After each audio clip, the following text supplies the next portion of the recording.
हरियापुर गांव में सावन का महीना शुरू हो चुका था। आसमान काले बादलों से ढका हुआ था और पिछले 3 दिनों से लगातार बारिश हो रही थी। लेकिन इस सुहावने मौसम में एक ही चीज की सबसे ज्यादा चर्चा थी, मदन के मछली के पकौड़े। मदन गांव के किनारे एक छोटी सी झोपड़ी नुमा दुकान चलाता था। उसके हाथों में ऐसा जादू था कि जो एक बार उसकी मछली का पकौड़ा खा लेता वो उसका दीवाना हो जाता। आओ भाई साहब, गर्मा गर्म मछली के पकौड़े तैयार हैं। ऐसी बारिश में ऐसे मछली पकौड़े पूरे जिले में कहीं नहीं मिलेंगे। एक बार खाओगे तो उंगलियां चाटते रह जाओगे। मदन अपनी दुकान पर अकेला ही काम करता था। उसकी पत्नी कमला घर पर मछलियों को साफ करने और मसाला तैयार करने में उसकी मदद करती थी। मदन का मानना था कि व्यापार में ईमानदारी और स्वाद ही सबसे बड़ी पूंजी है। तभी वहाँ गांव का एक पुराना ग्राहक रामू आता है और कहता है, मदन भाई जल्दी से 1 प्लेट पकौड़े लगा दो। इस बारिश ने तो हड्डियां कंपा दी हैं। अब तुम्हारे हाथ के बने मछली के पकौड़े ही राहत देंगे। अरे रामू भाई, अभी लीजिए, बस 2 मिनट सब्र रखिए। पकौड़े अभी ताजे ताजे कढ़ाई से बाहर आ रहे हैं। साथ में धनिया की चटनी भी लीजिएगा। रामू ने जैसे ही पकौड़ा मुंह में रखा, उसके चेहरे पर सुकून आ गया। मदन मुस्कुराहट के साथ अपनी दुकान पर काम में लगा हुआ था। उसे पता था कि बारिश जितनी तेज होगी उसकी बिक्री उतनी ही बढ़ेगी। लेकिन उसे इस बात का अंदाजा नहीं था कि गांव का लालची साहूकार, जो हर किसी की तरक्की से जलता था, उसकी दुकान पर नजर गड़ाए बैठा है। साहूकार धर्मदास अपने आलीशान बरामदे में बैठा था। उसके सामने उसका चापलूस नौकर लल्लन खड़ा था। साहूकार की नजरें दूर मदन की दुकान पर जमी हुई थी, जहां बारिश के बावजूद लोगों की भीड़ लगी हुई थी। साहूकार को ये बात हजम नहीं हो रही थी कि एक मामूली सा मछली बेचने वाला उसके सामने इतना नाम कमा रहा है। लल्लन, तूने देखा, इस मूसलाधार बारिश में भी लोग मदन की दुकान पर ऐसे टूट रहे हैं जैसे वहाँ सोना बट रहा हो, जबकि मेरा अनाज का गोदाम खाली पड़ा है और कोई नया सौदा भी नहीं मिल रहा। हुजूर, आपने सही कहा। मदन का हाथ बड़ा साफ है और उसके पकोड़ों की खुशबू हवा के साथ सीधे लोगों के घर तक पहुंच जाती है। इसीलिए कोई खुद को रोक नहीं पाता। खुशबू नहीं, ये मेरी आंखों का कांटा है। अगर ये ऐसे ही पैसे कमाता रहा तो कल को मुझसे कर्ज लेना बंद कर देगा। मुझे कुछ ऐसा करना होगा कि इसकी ये दुकान बंद हो जाए या फिर सारा मुनाफा मेरी जेब में आए। उधर मदन अपनी दुकान बढ़ाने के बाद घर पहुंचता है। वो भीगा हुआ था, लेकिन उसके चेहरे पर संतोष था। उसकी पत्नी कमला ने उसके लिए तौलिया निकाला और उसे गर्म पानी दिया। जी, आज तो बहुत देर हो गई। क्या आज भी बहुत भीड़ थी? और सुनिए, मछुआरे का पिछला हिसाब भी तो चुकता करना है। अरे कमला, आज तो उम्मीद से ज्यादा कमाई हुई है। सावन की बारिश ने ग्राहकों की भूख बढ़ा दी है। कल सुबह सबसे पहले मछुआरे के पास जाऊंगा और उसे पूरे पैसे देकर और ज्यादा ताजी मछलियां ले आऊंगा। मुझे लग रहा है कि कल और भी ज्यादा भीड़ होने वाली है। मदन अपनी योजना बना रहा था, लेकिन साहूकार धर्मदास ने अपने दिमाग में एक जाल बुनना शुरू कर दिया था। उसने लल्लन को अपने पास बुलाया और कान में कुछ कहा, जिसे सुनकर लल्लन के चेहरे पर एक कुटिल मुस्कान आ गई। अगली सुबह आसमान थोड़ा साफ था, लेकिन हवा में अभी भी नमी और ठंडक थी। मदन अपनी पुरानी साइकिल लेकर नदी किनारे बसे मछुआरे रघु के पास पहुंचा। मदन को आज 40 किलो ताजी मछली की जरूरत थी, क्योंकि उसे यकीन था कि आज भी वैसी ही भीड़ होगी। लेकिन जब वो वहां पहुंचा तो उसने देखा कि साहूकार का खास आदमी लल्लन पहले से ही रघु से बात कर रहा था। रघु भाई, आज जाल में क्या फंसा है? मुझे आज काफी माल चाहिए, क्योंकि बारिश के मौसम में ग्राहकों की मांग बहुत बढ़ गई है। अरे मदन भाई, बात दरअसल ये है कि आज साहूकार जी ने सुबह सुबह सारा स्टॉक पहले ही बुक कर लिया है। उनके घर कोई बड़ी दावत है शायद। मदन ये सुनकर हैरान रह गया। साहूकार तो कट्टर शाकाहारी था, फिर उसने इतनी सारी मछलियां क्यों मंगवाई? उसे समझ आ गया कि दाल में कुछ काला है। लल्लन पास आकर मदन की तरफ देखकर मुस्कुराने लगा। अरे मदन भाई, परेशान क्यों होते हो? साहूकार जी का दिल बहुत बड़ा है। अगर तुम्हें मछली चाहिए तो तुम साहूकार जी की कोठी पर आकर उनसे बात कर लो, वो मना नहीं करेंगे। साहूकार और दरिया दिली, ये तो सूरज के पश्चिम से निकलने जैसा है। लेकिन अगर आज दुकान नहीं खुली तो मेरा नाम खराब हो जाएगा और ग्राहक लौट जाएंगे। मदन भारी मन से साहूकार की कोठी की ओर चल पड़ा। वो जानता था कि ये साहूकार की कोई चाल है, लेकिन उसके पास और कोई रास्ता नहीं था। जब वो कोठी पहुंचा तो साहूकार अपने आंगन में बैठा हुआ था और उसके सामने ताजी मछलियों की टोकरियां रखी हुई थी। मदन को देखते ही साहूकार के चेहरे पर एक कुटिल चमक आ गई। वो जानता था कि मदन अब उसके जाल में पूरी तरह फंस चुका है। आओ मदन, देखो कितनी ताजी और बढ़िया मछलियां हैं। मुझे पता चला कि तुम्हें आज माल नहीं मिला, तो मैंने सोचा कि मैं ही तुम्हारी मदद कर दूं। आखिर तुम भी इसी गांव के हो। साहूकार जी, आपकी बड़ी कृपा होगी। आप बस मुझे इन मछलियों का दाम बता दीजिए, मैं अभी पैसे चुका दूंगा और अपना काम शुरू करूंगा। पैसे? अरे भाई, पैसे तो तुम देते ही रहते हो। आज एक सौदा करते हैं। मैं तुम्हें ये सारी मछलियां मुफ्त में दे दूंगा, लेकिन मेरी एक छोटी सी शर्त है। कैसी शर्त साहूकार जी? शर्त यह है कि आज तुम जितनी भी कमाई करोगे उसका आधा हिस्सा तुम्हें मुझे देना होगा, और अगर तुम ये शर्त नहीं मानते तो ये मछलियां यहीं सड़ जाएंगी, पर मैं तुम्हें एक दाना भी नहीं दूंगा। मदन अंदर से उबल रहा था। आधा मुनाफा? ये तो सरासर लूट थी। मेहनत उसकी, हुनर उसका और कमाई साहूकार की। मदन ने थोड़ी देर सोचा। उसे याद आया कि कैसे उसने मुश्किल वक्त में अपनी दुकान खड़ी की थी। उसने साहूकार की आंखों में सीधे देखते हुए जवाब दिया, साहूकार जी, मुझे मंजूर है। आप ये मछलियां मेरे ठेले तक पहुंचवा दीजिए। मैं आज शाम को आपके हिस्से के पैसे लेकर खुद कोठी पर आऊंगा। साहूकार अपनी जीत पर इतराने लगा। उसे लगा कि उसने मदन को अपने झांसे में लिया है, लेकिन मदन के दिमाग में कुछ और ही चल रहा था। वो जानता था कि ईमानदारी का धंधा कैसे किया जाता है और धोखेबाजों को सबक कैसे सिखाया जाता है। मदन मछलियां लेकर अपनी दुकान की ओर बढ़ गया, जहां बारिश एक बार फिर से शुरू होने वाली थी। मदन मछलियों की टोकरियां लेकर अपनी दुकान पर तो आ गया था, लेकिन उसका मन भारी था।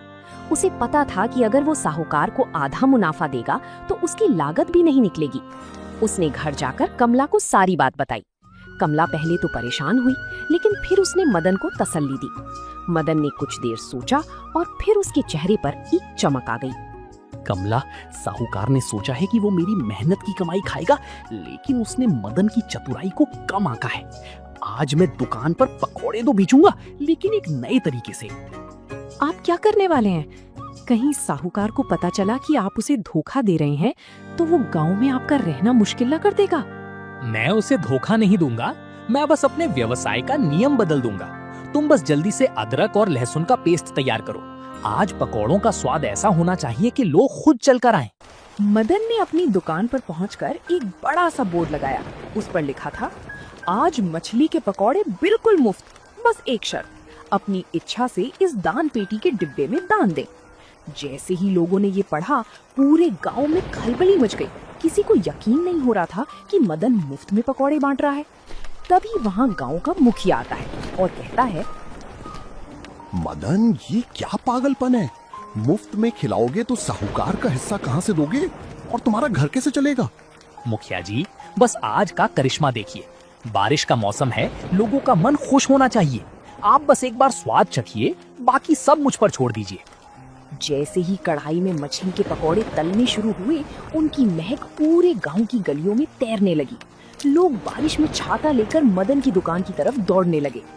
मदन ने दुकान के बाहर एक बड़ा सा डिब्बा रख दिया था। मदन बड़ी प्यार से सबको गर्मा गर्म पकौड़े खिलाने लगा। आइए आइए, आज सावन की इस बारिश में मदन की तरफ से आप सबको दावत है।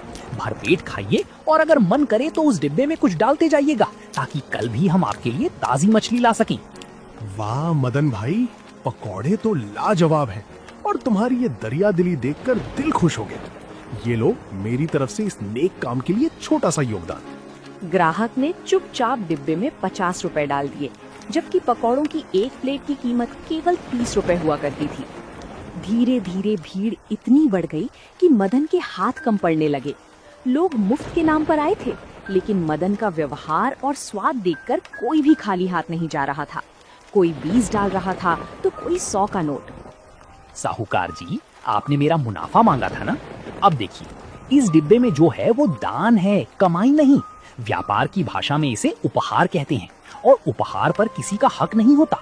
साहूकार धर्मदास को जब लल्लन ने ये खबर दी कि मदन मुफ्त में पकौड़े बांट रहा है, तो साहूकार का माथा घूम गया। उसे समझ नहीं आ रहा था कि मदन अपना नुकसान क्यों कर रहा है। वो अपनी छतरी लेकर खुद दुकान की ओर निकल पड़ा। साहूकार को लग रहा था कि मदन पागल हो गया है, पर उसे नहीं पता था कि मदन ने उसके ही जाल से निकलने का रास्ता ढूंढ लिया है। साहूकार धर्मदास मदन की दुकान के पास पहुंचा। वहां का नजारा देखकर उसकी आंखें फटी की फटी रह गई। बारिश के बावजूद लोग कतार में खड़े थे और मदन मुस्कुराहट के साथ सबको पकौड़े परोस रहा था। साहूकार ने देखा कि हर आदमी पकौड़े खाने के बाद उस डिब्बे में कुछ ना कुछ जरूर डाल रहा था। ये क्या तमाशा लगा रखा है मदन? गांव भर को मुफ्त में मछली के पकौड़े खिला रहे हो? क्या मेरा हिस्सा डुबाने का इरादा है? अरे साहूकार जी, तमाशा कैसा? आपने ही तो कहा था कि आज का मुनाफा आधा आधा होगा। मैं तो बस ग्राहकों को खुश कर रहा हूँ। खुश कर रहे हो या मुझे बर्बाद? अगर तुम पैसे ही नहीं लोगे तो मुनाफा कहाँ से होगा? और मुनाफा नहीं होगा तो तुम मुझे क्या दोगे? तुमने जानबूझकर मुफ्त का बोर्ड लगाया है ताकि तुम्हें मुझे कुछ देना ना पड़े। साहूकार जी, मुनाफा तो तब होता है जब सामान बेचा जाए। मैं तो आज पुण्य कमा रहा हूँ। ये लोग जो डिब्बे में डाल रहे हैं वो इनकी अपनी श्रद्धा है, मेरी कोई मांग नहीं।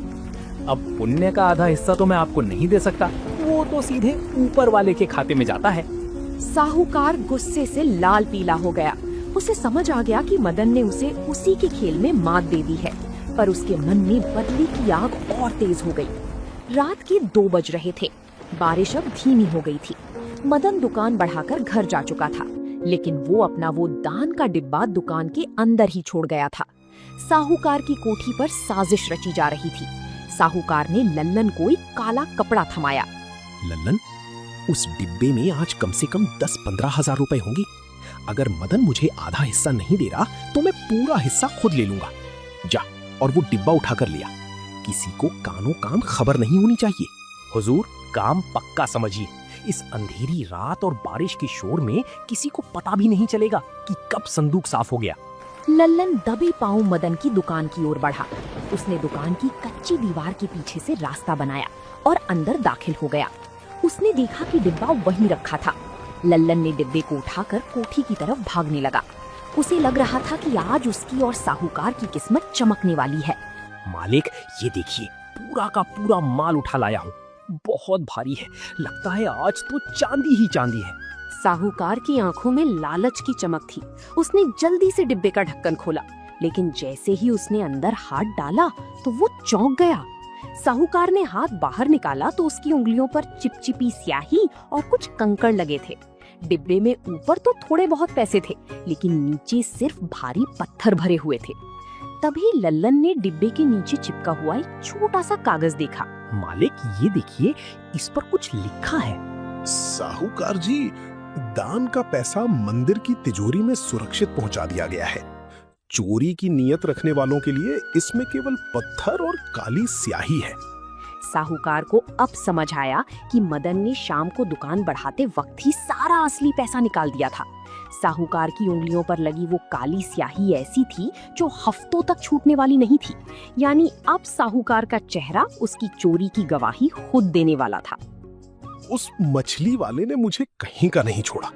अब अगर मैं बाहर निकला तो लोग पूछेंगे कि हाथ काले कैसे हुए। लल्लन, जल्दी से नींबू और साबुन लेकर आ। आइए भाइयों, आज पकौड़े मुफ्त नहीं है, लेकिन दाम बिल्कुल वाजिब हैं। मेहनत की कमाई का स्वाद ही कुछ और होता है। मदन भाई, कल तुमने जो किया उसने सबका दिल जीत लिया। साहूकार जी आज दिखाई नहीं दे रहे। सुना है उनके हाथों में कोई अजीब बीमारी हो गई है, हाथ काले पड़ गए हैं। कर्मों की स्याही जल्दी नहीं छूटती भाई साहब। खैर, आप पकौड़ों का आनंद लीजिए। आज मैंने इसमें एक खास मसाला डाला है, ईमानदारी का मसाला। जहां एक तरफ साहूकार अपनी कोठी में बंद था, वहीं दूसरी तरफ मदन की दुकान पर ग्राहकों की भीड़ लगी हुई थी। मदन की पत्नी कमला भी आज दुकान पर उसका हाथ बटाने आई थी। दोनों मिलकर मेहनत कर रहे थे। लेकिन कहानी अभी खत्म नहीं हुई थी, क्योंकि साहूकार अपमान का ये घूंट इतनी आसानी से नहीं पीने वाला था। साहूकार धर्मदास ने अपने हाथ दस्ताने से ढंक लिए थे ताकि उसकी काली स्याही किसी को न दिखे। उसने अपनी ऊंची पहुंच का फायदा उठाया और गांव के मुखिया पर दबाव बनवाकर पंचायत बुलवा ली। शाम के वक्त बरगद के पेड़ के नीचे पंचायत बैठी। मदन को वहां सफाई देने के लिए बुलाया गया। साहूकार ने मुखिया के कान भर दिए थे कि मदन बिना किसी लाइसेंस और सफाई के नियमों की उल्लंघन में दुकान चला रहा है। मुखिया जी, गांव की सेहत से खिलवाड़ हो रहा है। ये मदन न जाने कैसी खराब मछलियों के पकोड़े खिला रहा है। कल इसने मुफ्त का लालच देकर पूरे गांव को बीमार करने की साजिश रची थी। मेरा मानना है कि इसकी दुकान तुरंत बंद कराई जाए और इस पर भारी जुर्माना लगे। मदन, साहूकार जी का आरोप गंभीर है। क्या तुम्हारे पास खाने पीने का सामान बेचने का कोई सरकारी कागज है?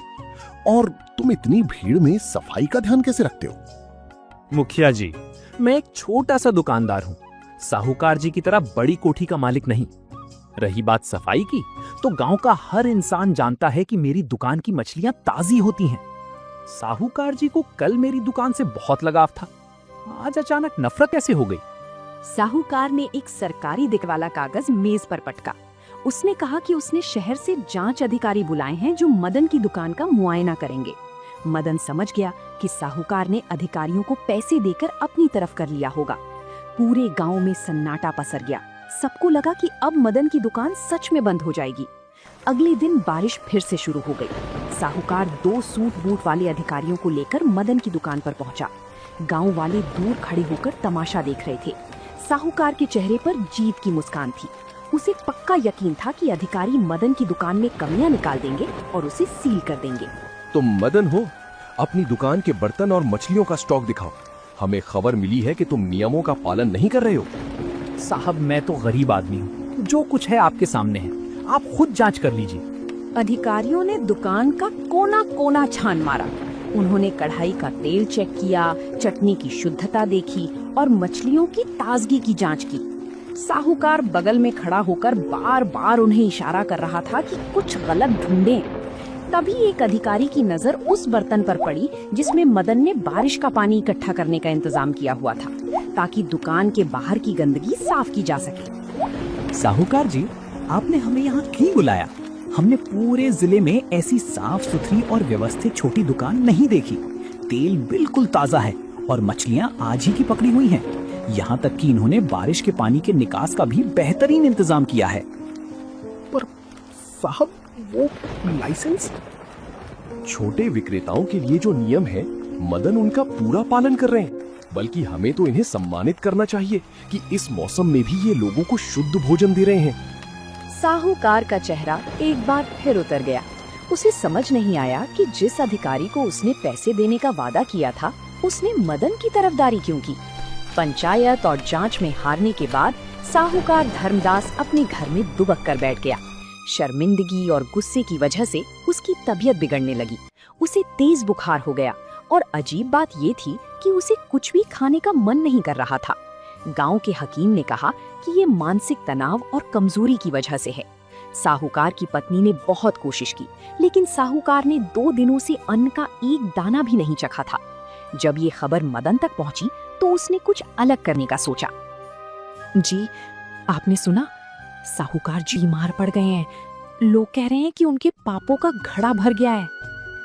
देखो कमला, दुश्मनी अपनी जगह है और इंसानियत अपनी जगह।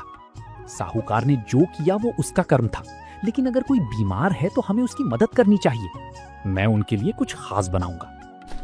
मदन ने अपनी दुकान पर जाकर ताजी मछलियों का सूप और बहुत ही कम तेल मसाले वाले मछली के उबले हुए पकौड़े तैयार किए, जो सेहत के लिए अच्छे थे। वो खुद एक बर्तन में इन्हें लेकर साहूकार की कोठी पर पहुंचा। साहूकार जी, सुना है आपकी तबीयत ठीक नहीं है। देखिए मैं आपके लिए क्या बनाकर लाया हूँ। तुम यहाँ क्यों आए हो मदन? मेरा मजाक उड़ाने? देखो मेरे हाथ, वो स्याही अभी भी नहीं छूटी है। तुम जीत गए हो, अब जाओ यहाँ से। मदन ने बिना कुछ कहे सूप का कटोरा साहूकार के पास रख दिया। उसकी सोंधी खुशबू ने साहूकार की भूख जगा दी। साहूकार ने झिझकते हुए 1 चम्मच सूप पिया और उसे अद्भुत शांति महसूस हुई। उसे एहसास हुआ कि जिस इंसान को वो बर्बाद करना चाहता था, वही उसकी बीमारी में सबसे पहले भोजन लेकर खड़ा है। साहूकार की आंखों में आंसू आ गए। मदन, मुझे माफ कर दो। मैं अपनी अमीरी के घमंड में अंधा हो गया था। मैंने तुम्हारे काम में अड़ंगे डाले, तुम्हें चोर साबित करने की कोशिश की, लेकिन तुम सच में बड़े दिल वाले निकले। साहूकार जी, व्यापार और रंजिश को अलग रखना चाहिए। आप गांव के बड़े बुजुर्ग हैं। आपकी ईर्ष्या ने आपको बीमार किया है, मेरी दुकान ने नहीं। आप ठीक हो जाइए, यही मेरे लिए बड़ी जीत है। साहूकार ने उसी वक्त लल्लन को बुलाया और अपनी तिजोरी से वो 10,000 रुपए निकाले जो उसने मदन को फंसाने के लिए रखे थे। उसने वो पैसे मदन की तरफ बढ़ा दिए। साहूकार ने तय किया कि वो अब अपनी संपत्ति का इस्तेमाल लोगों को दबाने के लिए नहीं बल्कि गांव की भलाई के लिए करेगा। ये पैसे लो मदन, ये तुम्हारी चतुराई का इनाम नहीं बल्कि मेरे प्रायश्चित की पहली किश्त है। इससे तुम अपनी दुकान को एक पक्की दुकान में बदल लो ताकि बारिश में तुम्हें और तुम्हारे ग्राहकों को कोई दिक्कत ना हो। साहूकार जी, ये पैसे मैं रख तो लूंगा, लेकिन इसे मैं अपने लिए नहीं बल्कि गांव के अस्पताल में दवाइयों के लिए दूंगा। मेरी दुकान तो मेरी मेहनत से ही पक्की बनेगी। साहूकार मदन की बात सुनकर दंग गया। उसे आज समझ आया कि असली चतुराई केवल पैसे कमाने में नहीं बल्कि लोगों का दिल जीतने में होती है। साहूकार के मन से बोझ उतर गया और उसकी सेहत में सुधार होने लगा। अब वो कोठी के अंदर बैठने के बजाय गांव के विकास कार्यों में हाथ बटाने लगा था। देखो कमला, सावन जा रहा है लेकिन जाते जाते हमारे गांव को कितना कुछ दे गया। जी, आपने सही कहा। आपकी चतुराई और सादगी ने न केवल हमारी दुकान बचाई बल्कि साहूकार जी जैसे पत्थर दिल इंसान को भी पिघला दिया। एक शाम जब सूरज ढल रहा था, साहूकार खुद मदन की दुकान पर आया। आज उसके हाथों में कोई दस्ताने नहीं थे। स्याही के निशान तो मिट गए थे, लेकिन उन हाथों में अब मदन के लिए सम्मान की एक नई लकीर थी।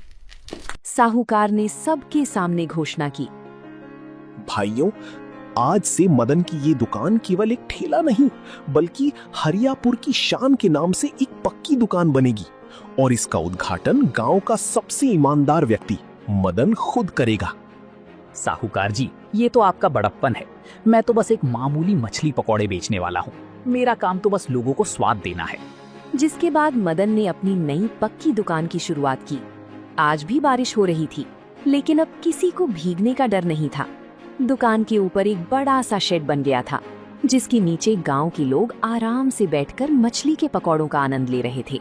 आइए भाइयों और बहनों, हरियापुर के मशहूर मदन के मछली के पकौड़े तैयार हैं। स्वाद वही, ईमानदारी नहीं। मदन ने अपनी बुद्धिमानी से ये साबित कर दिया कि व्यापार केवल पैसों का खेल नहीं है बल्कि ये रिश्तों और विश्वास की बुनियाद पर खड़ा होता है। तो दोस्तों, आप लोगों को ये कहानी कैसी लगी? कमेंट करके जरूर बताएं और ऐसी कहानियों को देखने के लिए वीडियो को लाइक करें और चैनल को सब्सक्राइब करें।